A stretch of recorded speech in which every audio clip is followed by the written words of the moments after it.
So here we are. I've got a camera over here, and I've got a microphone in front of my face, and there's this dude over here with glasses and a beard and kind of stylish hair. He looks a little bit like a photographer.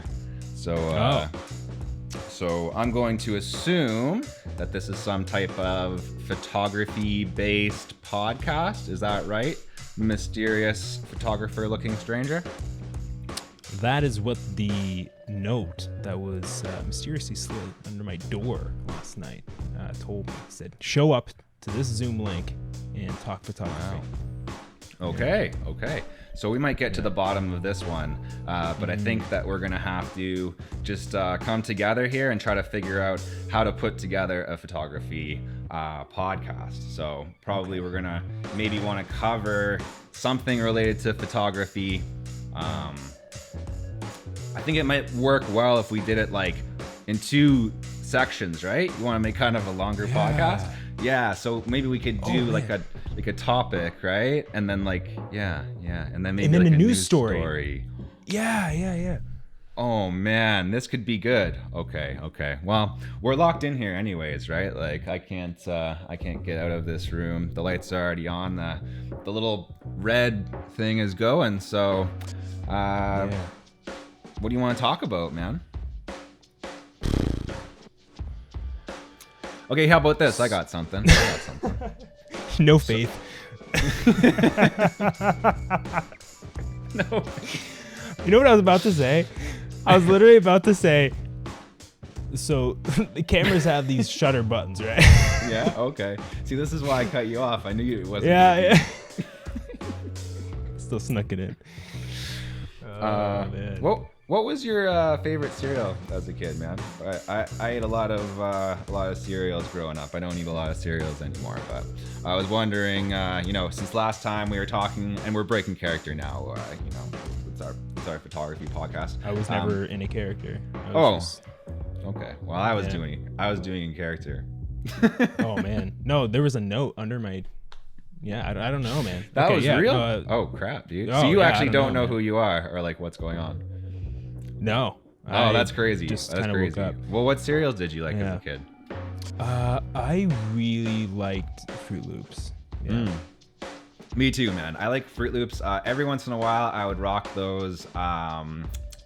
The ones that kind of like cut up the roof of your mouth. I would get those every once in a while. The Captain Crunch. Oh, Captain Crunch. Yeah, they should have called it Captain Cut Up Your Mouth a Bit. Captain Cut is what they should have called it, not Captain Crunch. Cut, because when you're a little kid too, you got like a softer mouth, it's like easier to. It's a lot easier to cut it up. And I also liked Fruit Loops as well, and I liked that the one that turned your milk into chocolate milk. What was that, like Nestle cereal? Yeah, I guess it was just Nestle. Yeah, I don't know if there's a name for it.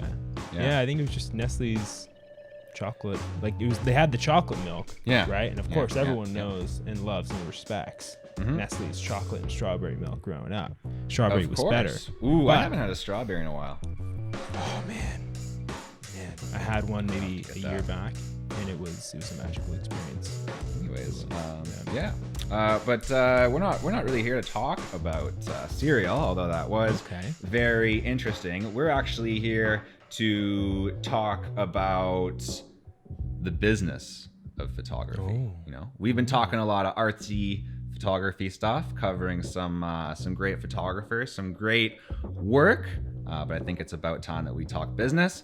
So today, to help out any photographers out there who listen to this podcast, we are going, or really anybody who's in business, or anybody who has ever sold anything to anyone. I think this is gonna be an episode. So even if you have to like sell some used DVDs or something, this is gonna be a good episode for you. And we're gonna be talking all about the 3 different ways that you can price your photography. But before we do any of that, we're gonna have to cut that intro music. Probably looped it a bunch of times by now, but all the cereal talk. All the Serial talk. That might be a record of the amount of times we had to loop it, maybe 4 or 5 times. But Megan's going to stop that intro music so that we can do the proper intro here. Are you ready, Michael? Oh, that didn't sound good. So ready, man. I never have enough room quite. All right, here we go. Yeah. All right. You ready for this one? You got your lighters ready?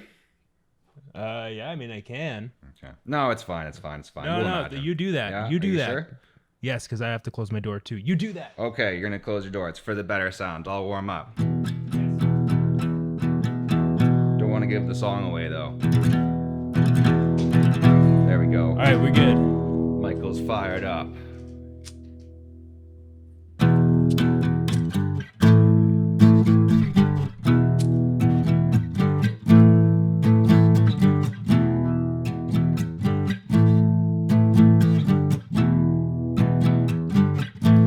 See me right here on the podcast with my brother Michael,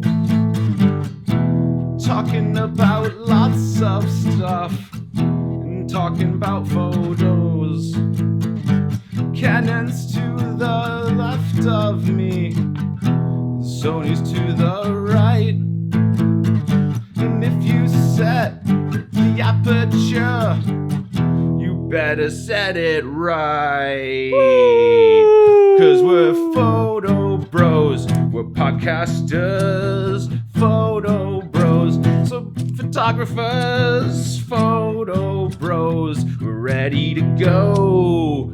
Photo bros, let's start the show.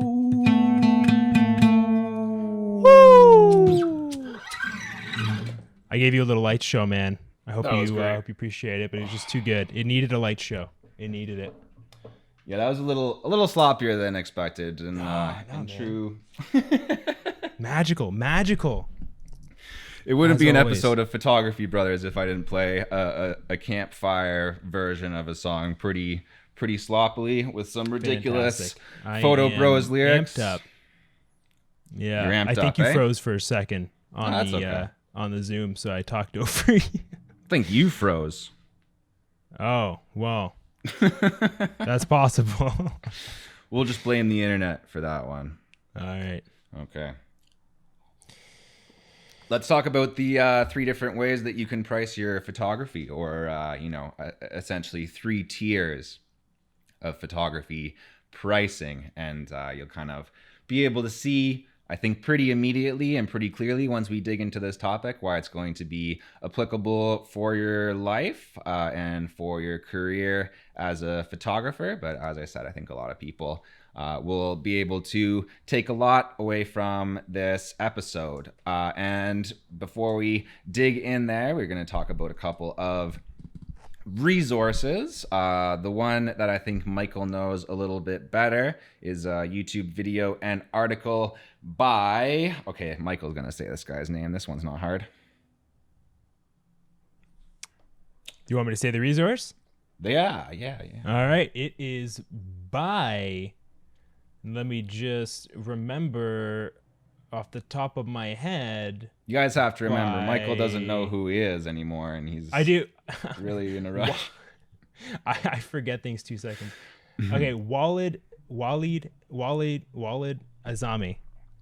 Walid Azami, and he's here to tell everybody how to price their photography, and he talks a lot about the 3-tiered pricing system. Another really cool video that I found is by another guy on YouTube. Really weird name for a channel, but Cole's Classroom.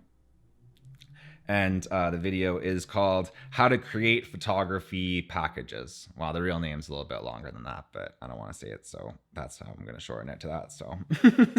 So both of these guys essentially are going after the same topic, and it's going to be the same topic that Michael and I are going to discuss here. Essentially that 3 tiered way of pricing photography where you have like a cheaper, we'll call it like an entry level option, and then a middle option, and then what we're going to call the luxe option, right? That's the rich people option, the best option, you know, for those richos out there. And yeah, we'll just kind of look at these two gentlemen, kind of look at their angle on the whole thing, and kind of see where we stand. And maybe it'll be, you know, with one guy or the other, or maybe both of them have something to say. Spoilers, I think that Waleed is a bit whack, and I think some of the stuff he's saying is whack, and I think he's a joker, but...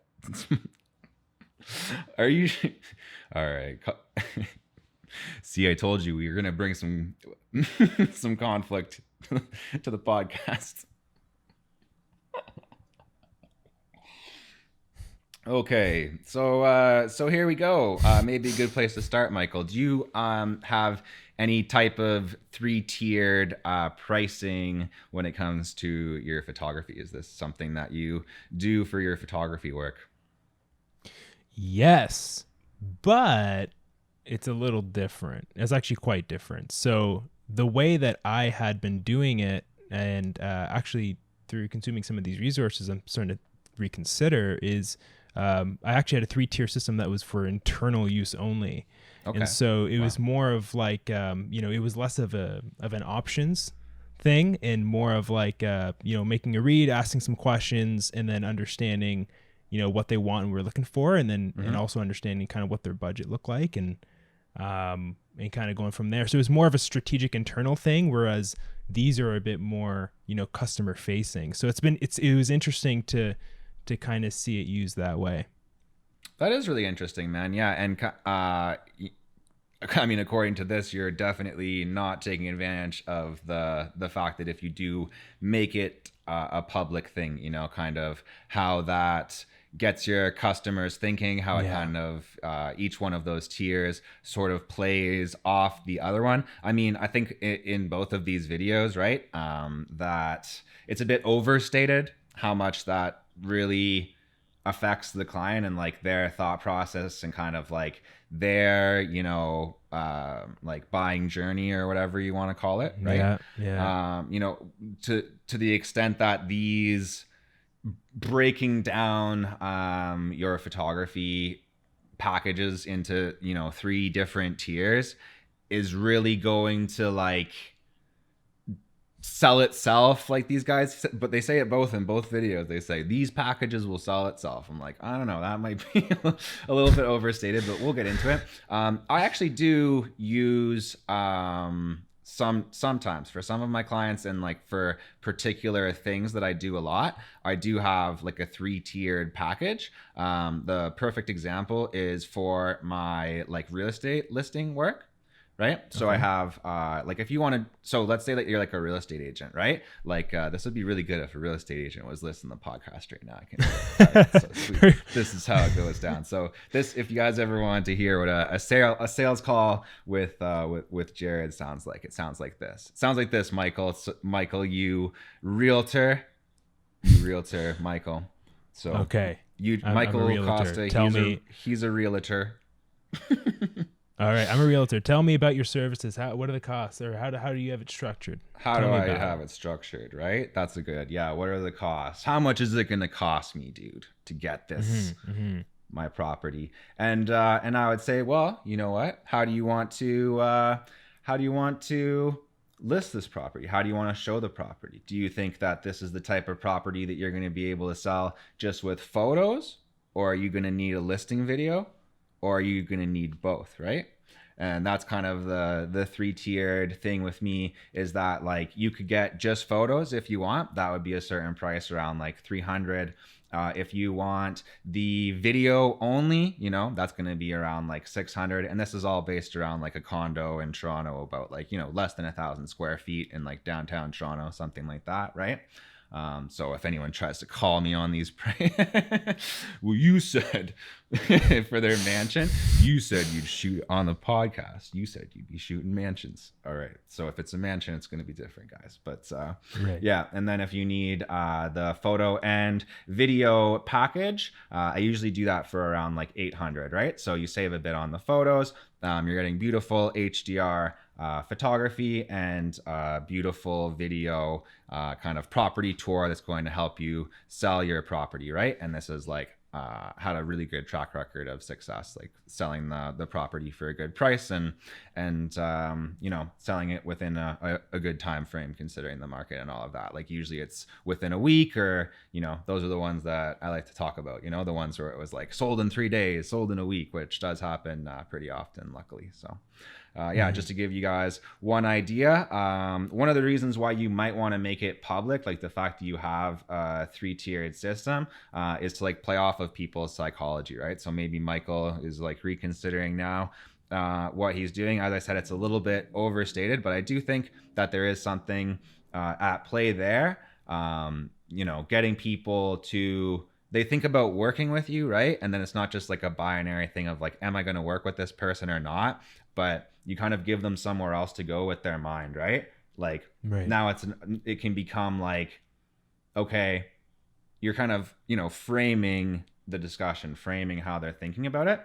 Instead of thinking like, am I going to work with Michael Costa or not? They can be thinking like, okay, how am I going to work with Michael Costa? Or, you know, this is a cheap option to work with Michael Costa. Oh, maybe I should get the more expensive option. Oh, it's not that much more for like the luxe option. Okay, I'm going to go with that, right? So yeah, making those things public can be important. And, you know, there's a perfect many examples, like I can think of tons off the top of my head. Like if this thing didn't work, companies wouldn't do it, right? So in Waleed's video, he talks about there's a company that he mentions, Michael, a product that Apple. he mentions. Yeah. Do you want to go into that a little bit and how that's like a good example of this like 3-tiered system? Yeah, for sure. You know, I think it was interesting when he you know, referenced Apple's strategy with the iPhone. For sure. You know, basically the way he summed it up was, you know, you have the very affordable option. You know, it's kind of that entry level, get them invested in your ecosystem. It's kind of got a lot of functionality stripped back, but it's still operational, still works. It's still the iPhone that, you know, at the core, at the base, people love. And then you get into the standard iPhone, and that's, you know, at a higher tier, you get an extra camera, especially looking at, you know, the options now with the 11 and the 12s, you have that extra camera. Quite a bit more expensive. Of course, quite a bit more expensive, some more functionality. And then there's the Pro, where, of course, you know, you get even more you know, especially camera technology. Or the Pro Max, durable, right? That's the highest. Or the Pro Max, there's that as well. And so, you know, what's interesting is the difference between the, you know, the two higher options are not much. And when talking about pricing, we're talking about cost. And so, you know, basically what he talks about and refers to Apple for is, you know, it's interesting because, you know, of course, you have the entry-level option, but also, you know, when you're making a phone purchasing decision, you're going to think on it for a couple of days or at least, you know, a few weeks. And so when you're going through that and doing your research and thinking about it, and, you know, aren't you going to spend that extra $100, extra couple $100 if you can already afford that mid-tier option and you're going to get so much more functionality out of that top tier? It's kind of a no-brainer, and that's sort of what he refers to when he's talking to the photography tiers as well. For sure. A little bit manipulative, right? On yes, on Apple's side, but nonetheless, a strategy that definitely works, right? And I'm sure any of us would love to be like the Apple of photographers, right? So. Oh man. Yeah. And it doesn't just work for them, right? Like there's a reason why this 3-tiered thing is so popular. If you've ever tried to use any type of, you know, website service, web hosting service, they all have like basically the same 3-tiered pricing thing, you know, Squarespace, Shopify. I actually got a subscription today to FileMail. Shout out to FileMail. Now I can send files as big as 25 gigabytes. Hey, Ooh, time to party. That's why me and Michael are partying today on the podcast. You know what I mean? So, and even there, it had the same thing, you know, like a 3 or 4 tiered thing. So it's very popular. And you might have also another really good example, since I don't even know why he didn't use this since it's way more photography related than the iPhone. I guess he's just an Apple fanboy, Waleed over there. But the Canon mirrorless line, right? It's something that I thought about immediately, where you have, okay, well, there's the RP, but we're not even going to talk about the RP. Let's just RP aside, it's not a very good camera, and it ruins my analogy. So RP, you go stand in the corner. okay. But the R6 and the R5, right? You've got at the low end, like a, you know, serviceable pro-ish camera, you know what I mean, for like $2,300, and then at the high end with the R5, like a $5,000, and then, you know, with your middle option there at about like $3,500 for the Canon R. So kind of you know, just another place where it's being applied and definitely working, right? Like Canon is doing really well, and even retaking some ground in terms of mirrorless cameras from Sony. So, you know, very interesting stuff there. And just a few more examples. I mean, we talked about like the psychological aspect of it, right? Like the fact that you're going to get people kind of thinking about, like, it's giving them options, right? We talked about that. It's also like getting people in your camp in the first place. We talked about that, right? Whereas like if the ultimate thing is that most people who buy an iPhone are going to end up getting that top tier iPhone, right? But they wouldn't immediately, if someone was like, yo, you're going to have to spend $2,000 or $3,000 on a phone, you wouldn't immediately be like, I'm going to do that, or even like consider it, right? But once they get you in thinking about that like $1,000 phone, I don't know how much iPhones cost, very,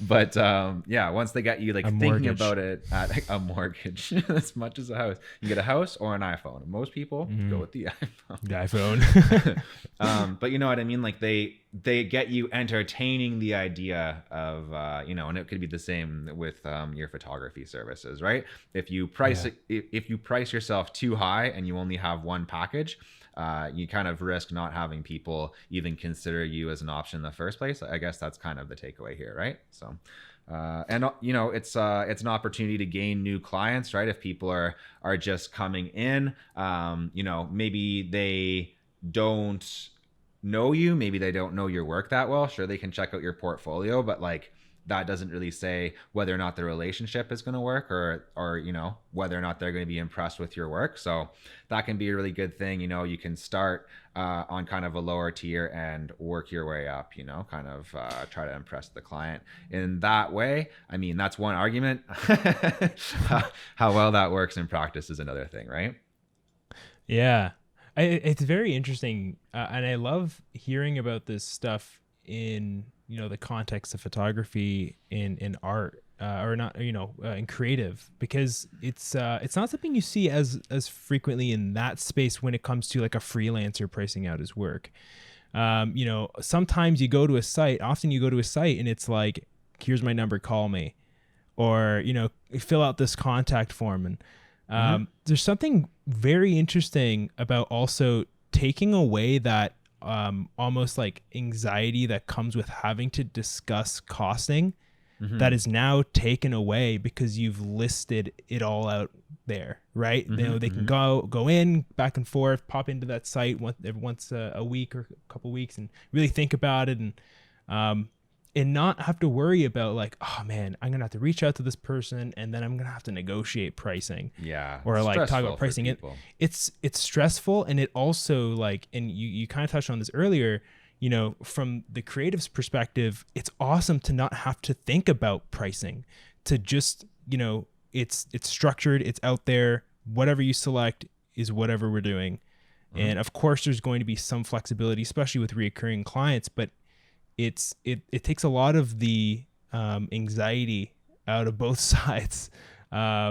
It's very interesting for that reason too. I was just thinking about that right now, and it's there's a lot of value that it brings, I guess. Yeah. Yeah. Again, it's not for everybody, and it's not a foolproof strategy. And like I said at the beginning, like it's not just because you have a public 3-tiered thing on your website that if you got a website right now and you go put those prices in 3 tiers, then like tomorrow 10 new clients are going to call you like, hey, this is I don't know, Lululemon. Coca-Cola here, Michael Costa. What's up? Oh man, you know what I mean? We saw your tiers, client, bro. We saw you had 3 tiers.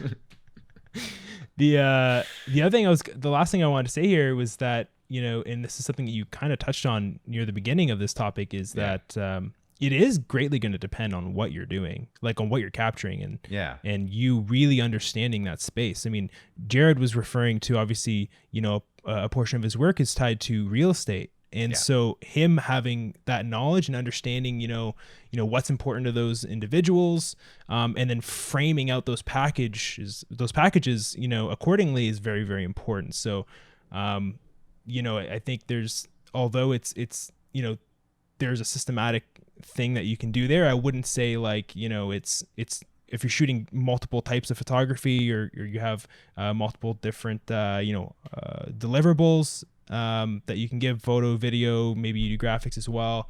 I know somebody who does all of that, and he's on the show right here. So you got to, it's not like one group of options applies to all. It's really going to be relevant to the specific spots and industries. Yeah, for sure. Before we get into the news story here, we've got a very exciting news story. One that is going to be another one. We're throwing them out there for our DSLR heads. We like to do something for you DSLR boys and girls out there. So. Michael, again, as not just an investor in mirrorless cameras, but he's upgraded within mirrorless cameras. So this guy is just doubling down, and he's definitely one of those people. It's just if he sees you using a DSLR, he will publicly scorn you. So we're gonna do. No, I'm kidding. He never would. even if you were shooting on the crappiest Nikon from 2004, Michael Costa would follow you on Instagram, right? So 100%. We're not trying to exclude anybody here. But before we get into that, I just want to talk about a few things. I really think that we can leave people better served if we kind of, we talked a little bit about my opinion. We talked a little bit about your opinion, kind of, gave some examples, which is really cool. Pretty concrete examples of, how we do business, in our respective photography and videography, creative service, whatever it is, businesses, kind of how we like to do it, how we like to price things. I think we have to talk a little bit here about some of the, costs and benefits of each one of these tiers, right? Because you're going to have to decide which one of these tiers, and you can do this with the pricing, right? This is kind of the whole point of this, is that you basically, with your pricing, you funnel people towards a specific thing, right? So we were talking about how you can, Apple's strategy is to funnel people towards that highest purchase, right? Just get that Pro Max, you might as well, the way it's priced. I actually think it's better to go for the middle ground, which is something that Cole in his video really advocates as well, pushing people towards that middle ground. That's going to be the most consistent way for you to, build a business. Waleed is kind of all over the place. He's kind of the first one is great, and then the middle one's great, and you sell that Lux one, that's great. And I'm dude, I don't know, man. I don't know how he did have the middle tier iPhone. He did have the Yeah? middle tier iPhone. Oh, you Yeah. took it in, eh? You noticed that? Yeah, All right. yeah. But yeah, I think with entry level, like with that cheapest package, I don't think you really, to me, and Michael, feel free to like jump in here. But to me, I don't find, and I've done it. I've done like those shoots, like $200 or $300 shoots. Oh yeah. It can be consistent work, and you can obviously book a lot of it, and it doesn't take a lot of confidence or a lot of like sales skill or like marketing or like really planning or anything to book stuff like that, because you know it's $200, right? Like it doesn't take that much convincing to get someone to give you $200, you know what I mean? But I think the type of clientele that you end up with a lot of the time, if you you know, try to do a lot of shoots like that, they're not really going to value you that much, right? That's like one big part of it. If you're booking a whole bunch of these small shoots, you have to consider like the opportunity cost and just the fact that you're going to be like running all over the city, right? Like those Ubers and everything, like or whatever, you know, gas money, things like that. It adds up. It adds up pretty quick. So just be careful with that, right? Like trying to do tons and tons of shoots and just like doing them cheap, you know, 3-4 photos or short videos. And, you know, you can do a lot of them, but you're going to burn yourself out, I think, right? And it's also going to be difficult to upsell those people, you know, like to get them, they get into the organization, but it can be very easily overstated how simple it is to just be like, yeah, you remember last week when the shoots were this much? Right? Like we were doing it for 3, guess what? Now they 5. You know what I mean? Like that's really hard to do. And you can do it, but it's not always easy, right? You know, so there's those things to consider. With the middle tier, this is what I think the money tier is. But before I get into that, like, is there any? Do you kind of agree with that about like the lowest tier, or are you kind of saying something else? Yeah, I think it all depends. I think it's how you structure it out. I think, you know, I don't know how to word it, but basically, you know, I think if it's more so like a pushover kind of thing, like it's kind of like what you're saying, right? It's like, you know, it's tied back to that anxiety I was talking about earlier, and like not, you know, having that self-worth and you know, you're gonna continue to get pushed over as well. Oh, can you stay an extra hour? Oh, can you? You know, can you just give me a few extra photos or whatever? And people start to push you over. And so I think if there's a really structured approach to it, and maybe, you know, if that bare minimum is something where you're comfortable with it, maybe it's okay. I think it all depends on how much you're willing. What is the lowest amount you're willing to make for a set amount of deliverables? Yeah. And then, you know, how you know, maybe how you want to work that client afterwards, and if you have ideas for them to pitch them towards some of the higher tiers, you know, there's certain ways you can do it probably, but for sure you don't want to be a pushover. It can be a strategy, but as we discussed, like, so can working for free. And at a certain point, I mean, if you're charging $200 a shoot, you know, you still have to like jump in the Uber or whatever and get down there. You know, that's still going to cost you like maybe $20-$30. Yeah. You know, $40, you're not walking away with much, right? Sometimes you might as well work for free. So yeah, I don't really love the low tier, but the mid tier is really where I found my sweet spot. That's where I make my bread and butter. I find that's where you can make like the most impact, right? You know, with people who are kind of willing to shell out that budget in like the mid range.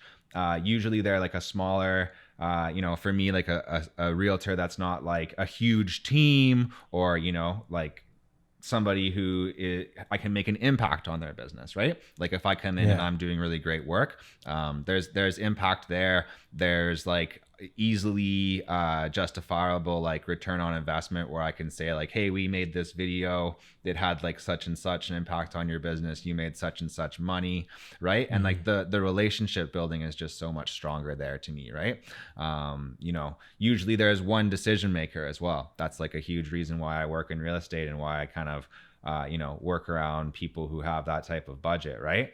If I was going for something that was just like ridiculously expensive, then, you know, it might be a little bit harder to build that relationship, you know, especially if there's a whole bunch of people, like a bigger team, and there's lots of different decision makers and things like that. It just gets harder to manage, right? So you have to consider those things. Although even at the middle tier, like I said, at the low tier, like you're going to be hustling, right? And the middle tier isn't really that much different. You're still going to be working hard, and you will be looking at those higher tier people, trust me, and being like, yo, they're not really working that hard, right? So yeah, do you kind of agree with that, or are you kind of feeling something a little bit different about I agree middle with tier? that. Yeah, I think the middle tier is probably the most ideal. I like I mean, even, you know, the way he painted it. I mean, the Waleed, that is, he was a bit, you know, he over exaggerated a little bit on you know, the deliverables and the pricing. Oh, the truth is coming out about Waleed now. Okay, well, you know, he's got an iPhone. Dude, so I thought you were Waleed forever. I am Waleed forever. Okay. I'm just saying. He embellished a little bit to prove a point. Yeah, if Waleed's gonna stay great, he's going to need, you know, those people in his own camp bringing that criticism, bringing that light, right? This is right. This is right. Yeah. Very important. Mm-hmm. Yeah. You know, he's walking up to the ring. You know, I'm handing him the water bottle, the sweat towel. You know, we're getting ready to go. You're with Cole over there, and and I'm with Cole ready to here. go. Me and Cole, we're oiling up our muscles. Me and Cole. The sound was trash in his video, by the way. Cole, fix your. Yeah, it wasn't. It was. I mean, how much advice do you want to take from this guy? Oh, no. I mean, the audio, the way. I don't know. Right. I don't know. But I don't know. you know, the whole point I wanted to get to there was really just like, you know, again, a little over embellished, but, you know, option 2 was 6 photos for $100 less than the top tier, which had like double the deliverables. And so, you know, if someone purchases that middle tier and it's similarly structured, obviously less embellished, but, you know, you get to make a very similar amount of money on less work, then that is always nice. Yeah. But you still, like I said, you'll be looking at those people in the deluxe tier, and you'll be like, yo, these guys aren't working that hard. So, you know, if you do want to go after those more luxury clients, the pay is going to be great. There will be a little bit less work, right? But you will be dealing with bigger organizations. In a lot of cases, that means like more time, like doing meetings and other stuff that's not photography, right? And, you know, you're going to have a little bit less creative freedom as well, especially if you're working with a corporation. That's not really what we're talking about here, but that's like the least kind of the way it works in my experience is the bigger the organization, like the less creative control you have is pretty much how it tends to go down. So just be, you know, looking out for that. And also with like more money comes more waiting, right? That's always a thing. At least in my experience, those bigger checks, they always take longer to show up. So just, I mean, hopefully people don't pay you with a check. That was more of a U of T paid me with a check before, though. Shout out to U of T. Wow. Okay. Man. Did they fax you the receipt?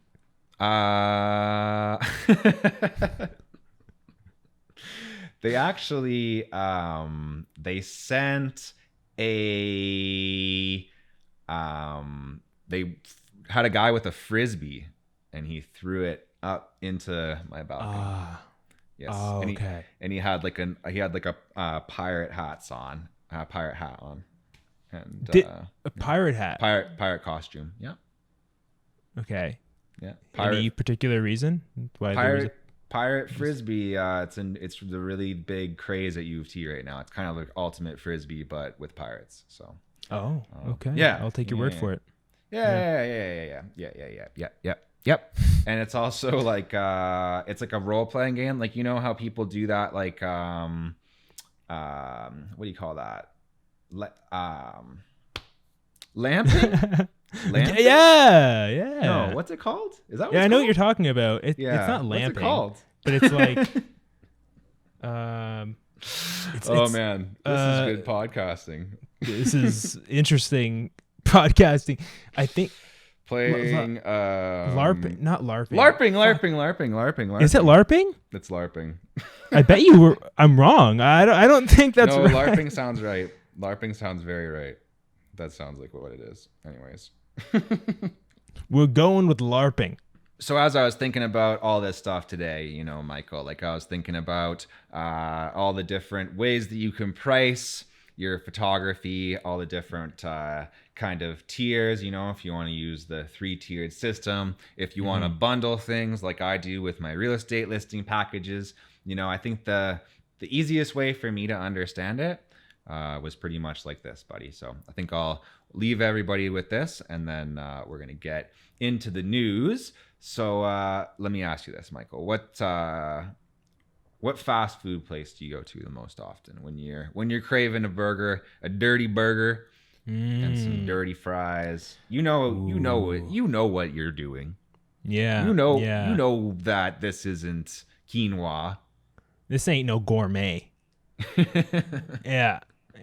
Go to McDonald's, man. Yeah, this is McDonald's. Okay. It's McDonald's. So you walk into McDonald's, right? And you're thinking, you know, maybe I'll get a burger, right? Mm-hmm. That's kind of what brought you in, right? Pretty much. Yeah. Burger. And then the guy, he's there, right?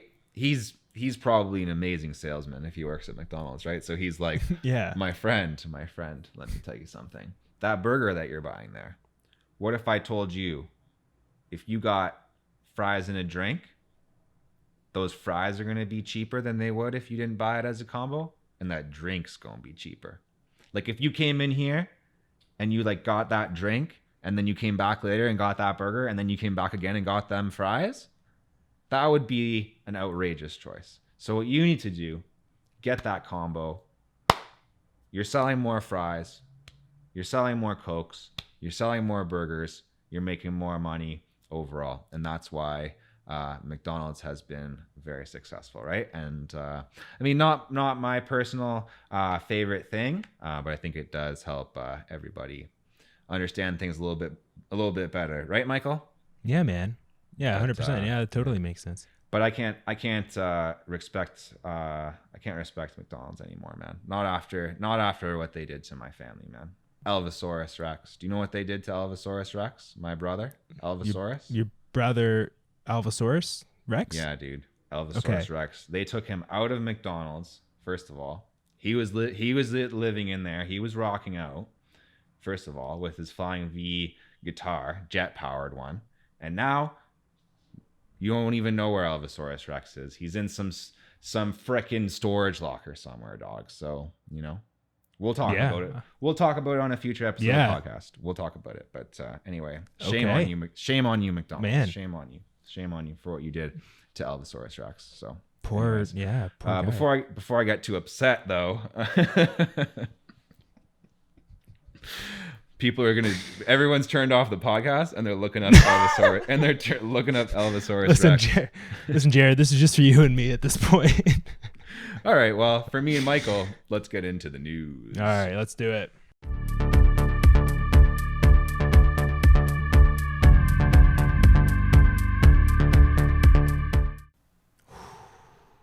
Jared, we got a news story here, man. All right, dude. All right, let's get into our news story for today. Let's get into it. So I can tell you're excited about this news story, so I am too. I gotta say, man, I'm excited to talk about it. On the fence when it comes to it. You know what I mean? Okay. You know what I mean? And that is because, and as you have suggested earlier in the show, we're talking about mirrorless cameras. We're talking about, you know, whether or not these guys are worth it. And really what we're doing is referencing the writer of a Petapixel article, who is also a professional portrait and fashion photographer based out of Budapest, Hungary. Please take me there. You know, basically Ilya is talking about why he has zero interest in moving to mirrorless. And he has some interesting points here. And I think Jared might be able to relate to a few of them. But I wanted to start off by reading the first two short paragraphs, and then we're going to branch off from there and pull points in. So Ilya says, mirrorless, the joys of mirrorless. Isn't it better than DSLRs in every way possible? It may be, but honestly, I couldn't care less. While that may sound egoistical is the word that he wrote. The reason I don't care is that I'm not upgrading to mirrorless anytime soon. I don't keep up with the camera news. While I know that a Canon EOS R3 is coming soon, I don't look at the spec sheet, nor do I intend to unless I'm reviewing it. For some of you, this may sound stupidly ignorant. Ignorant it is, but stupid no. So there's a little bit of a tone check, kind of to get an idea of, vibe-wise, where this guy's at and kind of the article and how it was written. But really interesting. Now, what I wanted to do is open up by asking you, Jared. How nice of you. Yeah, asking you a question. As a DSLR shooter yourself, yes, why do you think some people may be hesitant to make the switch? Yeah, well, I relate to Ilya quite a bit, as reading through this article, and, I never had the experience of anybody making fun of me for having a DSLR. But, I do get a bit of that mirrorless envy every once in a while. And you know what, like it is obviously a little bit of hype and stuff like that, right? And it is marketing, right? And obviously these camera companies, they're trying to push their mirrorless line. That's where they're putting their R&D and stuff like that. So obviously they want you to go that route.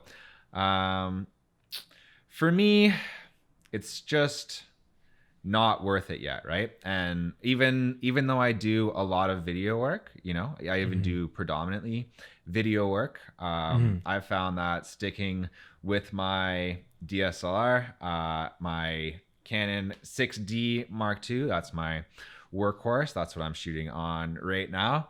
I just find that for the type of work that I do, it suits me very well. And to be honest, having a more expensive camera, as we're talking about, I do a lot of real estate stuff. And I do a bit of restaurant stuff as well, right? And on the real estate side, sometimes it's even like more HGTV type of things, right? So picture like house demos and you're walking around on planks with the gimbal and you could like fall through the floor, right? Or I'm in the kitchen and there's like a bunch of people moving around and I'm like holding, I've got like 2 cameras and my other buddy's got another camera over there and we just don't want to drop the cameras, Yeah, and then the other type of work that I do a lot other than real estate is shooting in kitchens lately, like shooting for restaurants. And just another scenario where I might break my camera. So I guess, if I upgrade, I'd have to get camera insurance or something like that. That would be another cost. There's also a bunch more costs, right? From my perspective, like just to let everybody know like why I haven't gone out and upgraded. Like I just don't think that I'm going to make more money by doing so. And the fact is that, the costs go above and beyond that initial purchase of a new camera, right? That's just the facts. And, you're going to have to pay, the lenses are going to be more expensive. There's less availability of used lenses. If you're shooting in 4K or 8K, you need a better computer to be able to handle those types of files, like to be able to edit, 4K files. And you need like more storage, right? So whether that's like investing in a bigger hard drive or, cloud storage, there's all of that. And then all of the costs associated with like learning a new system as well, right? Especially if you're going, to a whole new brand. But even if you are just going from like DSLR to mirrorless, if you're a professional shooter and you're shooting like every week, having to bring a new camera on board in the middle of your busy schedule, it can be hard to justify. So no, definitely. I think there are a lot of added costs, and you bring up a good point. I mean, one that he didn't touch on in too much detail was like the lens.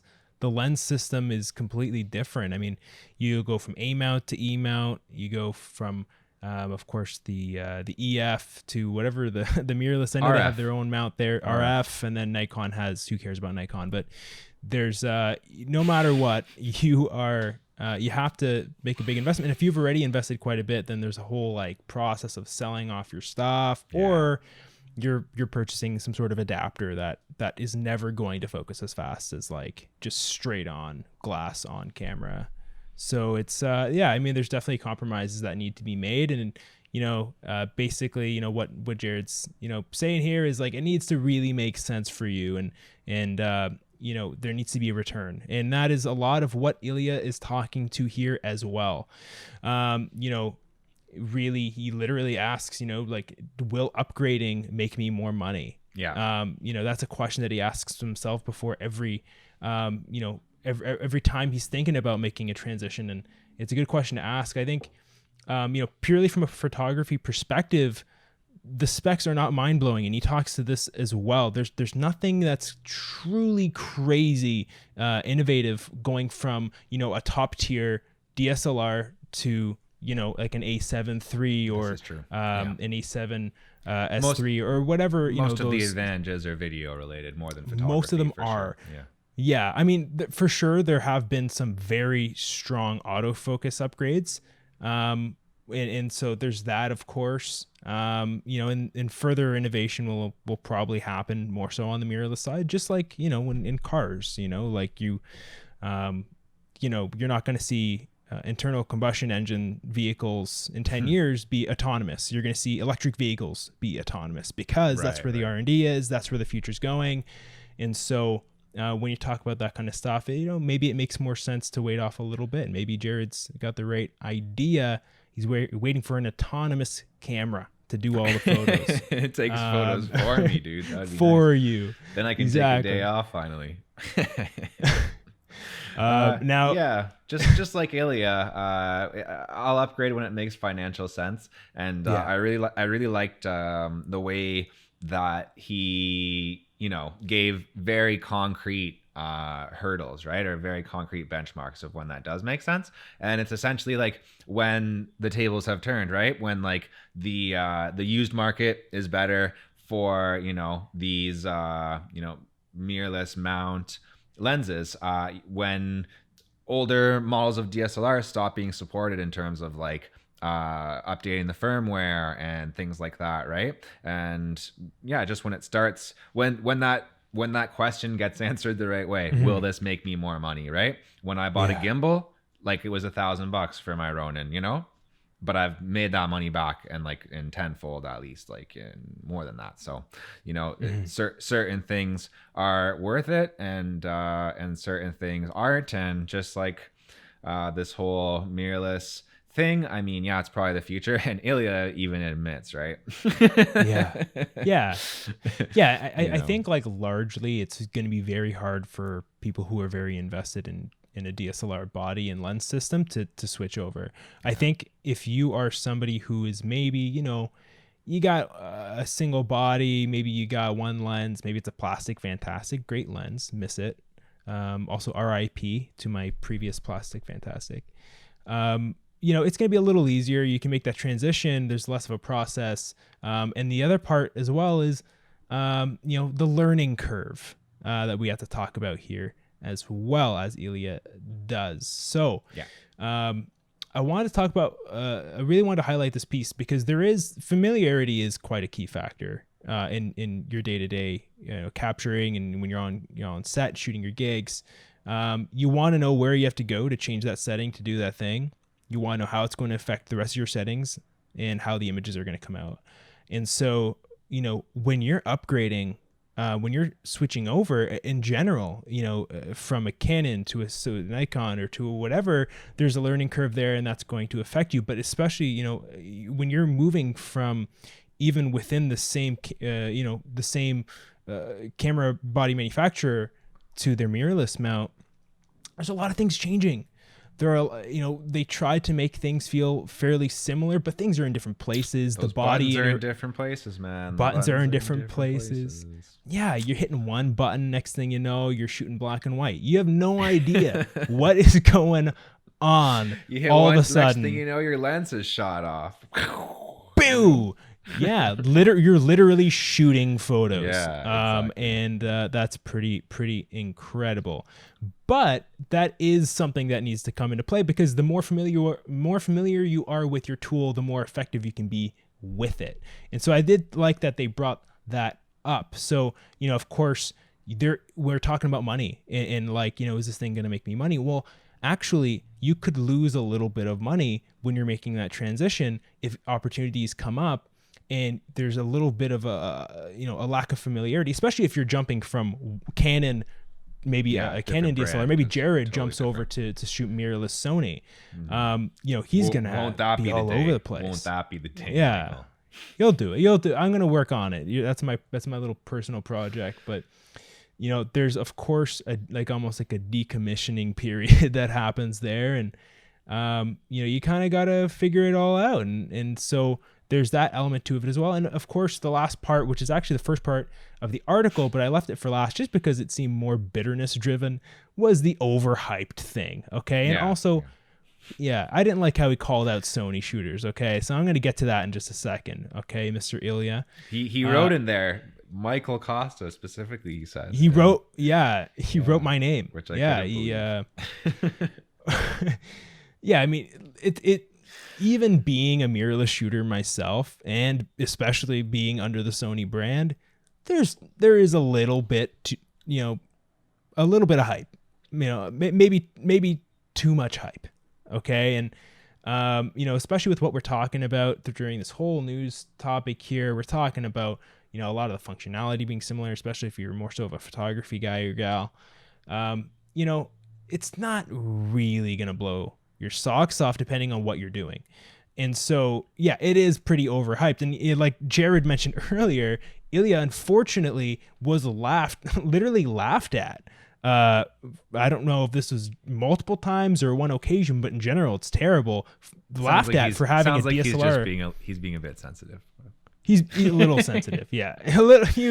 It was a very opinionated article, but that brought up some good points, which is of course why we wanted to talk about it. But it was pretty funny.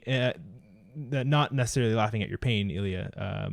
Please be on the show, episode 256. But Ilya also referenced, and this is where I need to really pick my battle here.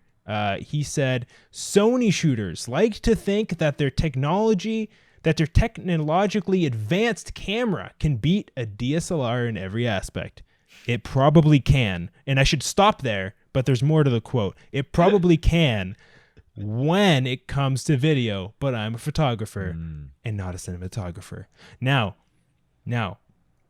here's what I'm going to say, okay? I've agreed with you a lot, Ilya, during this whole news story, okay? Why the hell? Why you gotta call out Sony shooters, man? Why you gotta point a finger, man? That's directly at you gotta go like those guys, not like those guys. You know what I mean? That's like I'm reading through this article. I'm like, this guy's a smart guy. I kind of get where he's coming from. It's Sony shooters. Attack. Yeah. It's a very personal attack. Very personal attack. It. But if Ilya wants to come on the show and explain himself, we'd be happy to have him on for sure. But we're gonna have him on for a debate. I think that's what we're gonna do. Getting to be a pretty long episode, buddy. I think we better wrap it up. I'm feeling like getting a roti right now, getting a butter chicken roti.